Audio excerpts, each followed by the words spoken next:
Good morning, खुशामदीद। बहुत बहुत शुक्रिया आप सभी का हमारे साथ ज्वाइन करने के लिए। दो बड़ी बातें मैं आपके सामने रखूंगा।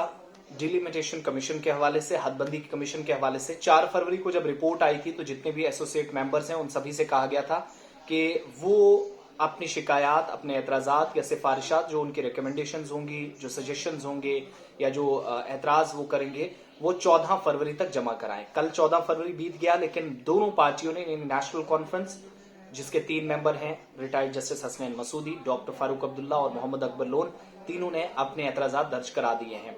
और एसोसिएट मेंबरान डॉक्टर जितेंद्र सिंह और जुगल किशोर शर्मा, बीजेपी से इनकी वाबस्तगी है, इन्होंने भी अपनी अपनी शिकायतें रख दी हैं। और दिल्ली के अंदर हमारे जराये मौजूद हैं, वो ये बताते हैं कि जो दोनों की तरफ से दिल्ली के अशोका होटल में कमीशन के सामने अपनी शिकायतें रखी गई हैं और कुछ सजेशंस दिए गए हैं, उसमें कुछ इल्जामात भी कमीशन पर, आईनी हैसियत पर, नेशनल कॉन्फ्रेंस समेत दीगर कुछ लीडरान की तरफ से उठाए गए थे।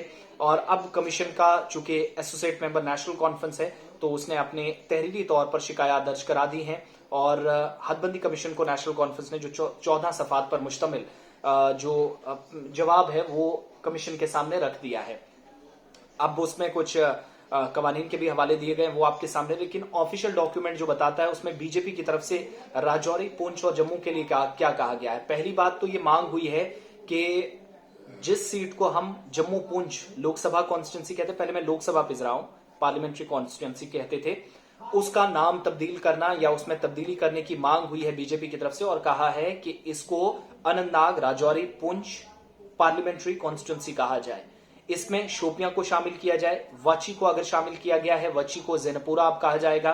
तो ऐसे में अगर वची होता है तो शोपियां क्यों नहीं, फर्क कोई ज्यादा नहीं है। और मुगल रोड से जाते हुए पुंछ से साउथ कश्मीर तक का सफर करना इंतहाई मुश्किल है, इसलिए इसमें तब्दीली होना जरूरी है। पहला सजेशन ये बीजेपी ने दिया है। दूसरा सजेशन जो दिया गया है बीजेपी की तरफ से वो ये है, दूसरा सजेशन जो है वो ये दिया गया है कि पुंछ के अंदर आपने असेंबली सेगमेंट्स में, अब असेंबली हलकों की बात कर रहा हूं, जो सारी की सारी सीटें एसटीज के लिए रख दी, कम से कम एक सीट को डी रिजर्व किया जाए, यानी उसको जनरलाइज कैटेगरी के लिए रखा जाए और जनरल यूज में उसको हम कहेंगे कि कोई भी वहां से लड़ सकता है।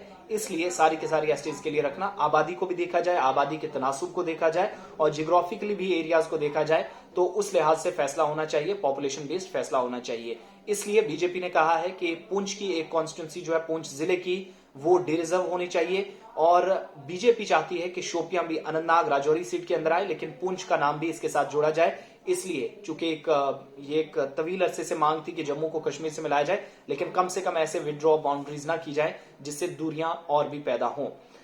बीजेपी की तरफ से एक और बात रखी गई है, जैनपुरा जो मैंने पहले आपको कहा, जिसको आप पहले वची कहते थे, वो अनंतनाग पुंछ लोकसभा सीट में उसको शामिल किया गया है। शोपियां का इसमें ऐड होना चाहिए, ये भी मांग हुई है। लेकिन ऑफिशियल वर्ड अगरचे बीजेपी की तरफ से इस पर कोई नहीं आया, मगर जो दिल्ली के अंदर अशोका होटल में उनकी तरफ से बात रखी गई है, एंटायर पुंछ डिस्ट्रिक्ट जो है उसको एसटीज के लिए रखा गया था, इसलिए उसमें से एक सीट कम से कम जो है वो जनरल होनी चाहिए, ये बीजेपी का मुतालबा है। सुचेतगढ़ असेंबली हल्का 1996 के बाद असेंबली बना था, हल्का बना था अलग से, उसको जब फिर से हटा दिया गया, वो तोड़फोड़ कबूल नहीं है। बीजेपी ने भी नाराजगी का इजहार किया, उसको बहाल किया जाना चाहिए। और आरएस पुरा, बिश्ना कॉन्स्टिट्यूंसी जो है वो एससीज के लिए रिजर्व होनी चाहिए या रिजर्व रखी जानी चाहिए। इसका फाइनल डिसीजन बीजेपी ये मानती है। प्रगवाल जो है वो खूड़ असेंबली कॉन्स्टिट्यूंसी के साथ जुड़ना चाहिए, बजाय इसके कि उसको अखनूर के साथ जोड़ा जाए, जो पहली रिपोर्ट सामने आई थी, जिसमें अबूरी रिपोर्ट में बहुत सारी चीजें क्लियर की गई थी। प्रगवाल चूंकि छम के साथ आता था और अखनूर के इस एरिया के साथ जोड़ने से थोड़ी सी दूरियां हो जाती हैं, तो उसको खोड़ के साथ जोड़ा जाना चाहिए, ये कहा गया है। छम के साथ इस एरिया को कैसे, खूड़ सीट को कैसे बचाया जाए या बनाया जाए, इस पर फोकस हुआ है। अब नेशनल कॉन्फ्रेंस ने क्या कहा है? नेशनल कॉन्फ्रेंस काफी ज्यादा नाराज है और 14 सफात पर मुश्तमिल जवाब जो है वो नेशनल कॉन्फ्रेंस ने रखा है। कमीशन की पूरी जो मश्क है, पूरी एक्सरसाइज है, उसको दफा 81 से मुतजादम और आईनी उसूलों की खिलाफ वर्जी करार देते हुए कानूनी हैसियत नेशनल कॉन्फ्रेंस ने कहा कि यह है ही नहीं कमीशन की। हदबंदी कमीशन की सिफारिशात पर सवाल खड़ा कर दिया है नेशनल कॉन्फ्रेंस ने। और ऑफिशियल डॉक्यूमेंट जो मेरे सामने बताता है कि जम्मू सूबे में 6 नशिस्तें बढ़ाना, 6 सीटें बढ़ाना और तयशुदा उसूलों की खिलाफ वर्जी है। जब आप आबादी को देखते हैं, कैटेगरीज को देखते हैं, रिजर्वेशंस को देखते हैं, तो नेशनल कॉन्फ्रेंस कहती है कि 5 अगस्त 2019 के फैसले के बाद रीऑर्गेनाइजेशन एक्ट अपने आप में इसलिए गैर कानूनी है, इसलिए कानूनी हैसियत पर सवाल उठना लाजमी है चूंकि ये मामला अदालत में है। अदालत में जो मामला होता है कानूनी एतबार से उस पर कोई पेशरफ नहीं हो सकती। फैसले लेना और उनका नफाज जमीनी सतह पर करना नेशनल कॉन्फ्रेंस के मुताबिक ये आइन की खिलाफ वर्जी है, लिहाजा इसलिए वो इसको नहीं मानती।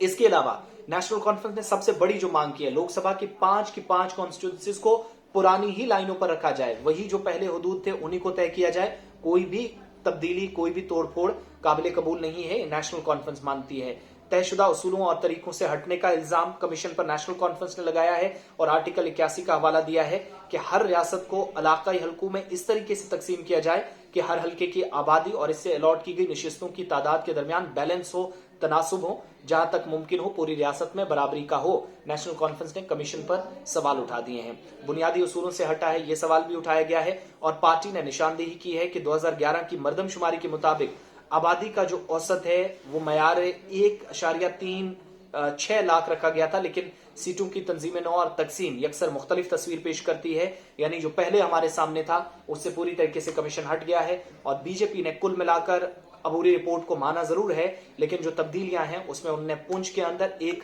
कैटेगरी जो है, एक जनरल कैटेगरी के लिए सीट होनी चाहिए, एक सीट को डी रिजर्व किया जाए। राजौरी, पुंछ और अनंतनाग एक कॉन्स्टिट्यूंसी बनाई जाए। शोपियां को भी वची के साथ ऐड किया जाए जिसे जैनपुरा का नाम दिया गया है।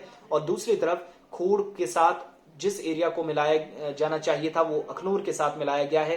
प्रगवाल जिसको आप कहते हैं उसको खूड़ के साथ मिलाया जाए, खूड़ सीट कायम की जाए। और तीसरी बड़ी बात कि जो सुचेतगढ़ है उसको बहाल किया जाना चाहिए। ये मोटे तौर पर बड़ी बातें हैं जो अभी तक ऑफिशियल डॉक्यूमेंट से हमारी जानकारी में आई हैं। उम्मीद करते हैं कि आप भी अपनी राय इस पर रखेंगे। अब कमीशन की 3 महीने तक पहले से ही तोसी का इम्कान है।